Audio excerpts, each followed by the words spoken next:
बहुत प्रेम की दृष्टि से देख रहे थे और कुछ क्षणों के बाद बाबा ने कहा कि सभी बच्चों के मन में ये प्रश्न आता है कि हमें वर्तमान समय क्या पुरुषार्थ करना है। वर्तमान समय की परिस्थितियों को देखते हुए हमें इस समय क्या पुरुषार्थ करना है। तो इसके बाद बाबा ने अभी जवाब नहीं दिया। मैंने कहा बाबा दीदी को भी भोग खिलाइए। तो बाबा ने दीदी को इमर्ज किया, दीदी को भी भोग स्वीकार कराया।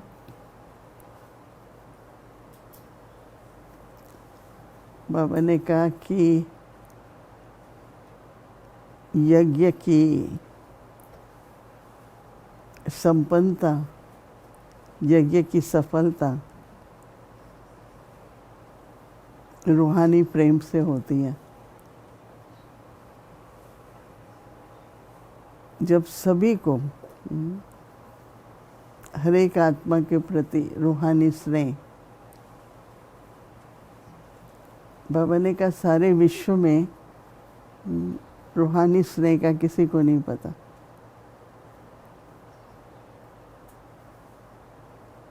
लेकिन तुम बच्चों को पता है कि हर एक को आत्मिक रूप में देखते हुए रूहानी स्नेह की दृष्टि का लेन देन करना है।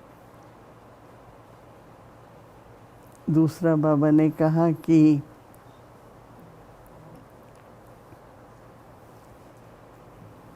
जितना जितना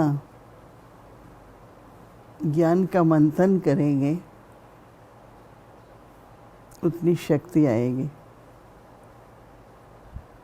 और जितनी शक्ति होगी उतना बाबा ने कहा कि कोई भी परिस्थिति, माया का वार, हिसाब किताब चुकतू करना,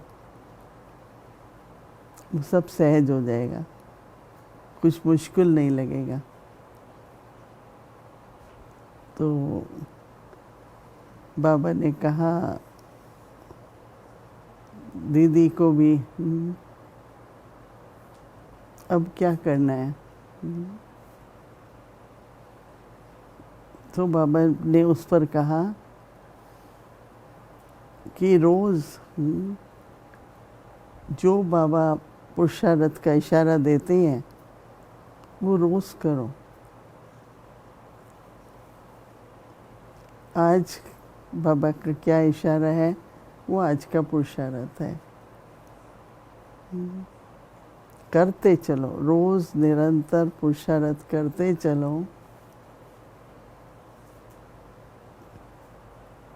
उसमें बाबा ने कहा कभी भी ना अलबेलापन हो ना आलस्य हो। तो जितना जितना बाबा कहते हैं कि समय अनुसार बाबा शिक्षा देते हैं। लौकिक में जब कोई भी बात का हल चाहते थे तो कोई गीता को ऐसे खोलेंगे कि क्या पेज है और कौन सी शिक्षा है, या ग्रंथ होता है उसको ऐसे खोलते हैं। पर आप बच्चों को तो रोज़ मुरली मिलती है, आप बच्चों को तो रोज़ अव्यक्त इशारा मिलता है। तो अंदर में इतना न केवल भाग्य परंतु खुशी भी बहुत हो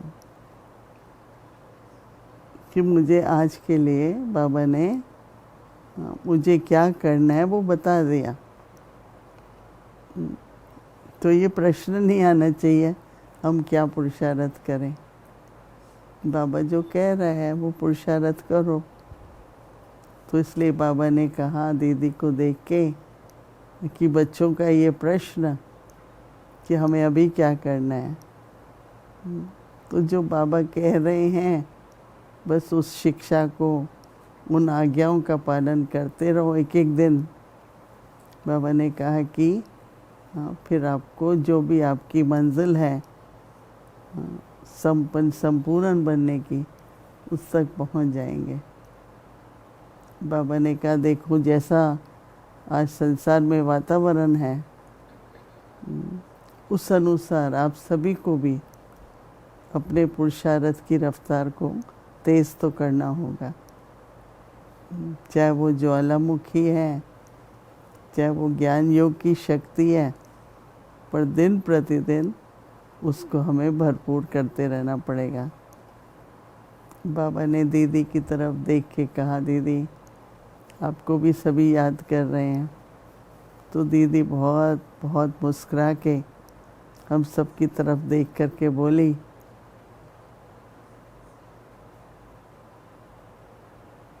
कि सदा आप ऐसे बाबा के साथ रहो जैसे कोई भी साथी होता है। साथ बैठते हैं, उठते हैं, खाते हैं, कुछ भी करते हैं। ऐसे बाबा को साथी बना करके चलेंगे तो बाबा ने, दीदी ने कहा, जो ऐसे साथी बना के चलते हैं तो बाबा उस साथ के रिटर्न में सर्व समर्थियाँ देते हैं, सर्व समर्थियाँ देते हैं। तो इसलिए दीदी तो यही कहेगी कि वर्तमान समय इस तरह से बाबा का साथ लो। ये नहीं सिर्फ याद में बैठे योग करें, पर दिन भर हर कर्म करते समय बाबा के साथ रहो तो सब बाबा करवाएगा। करण करावन आ रहा है तो सर्व प्रकार की समर्थी आपको वरदान के रूप में मिलेगी। कुछ क्षणों में बाबा ने, दीदी ने हम सभी को बहुत बहुत न केवल प्रेम भरी पर बहुत शक्तिशाली दृष्टि देते हुए सभी के लिए बहुत बहुत याद प्यार दिया। ओम शांति।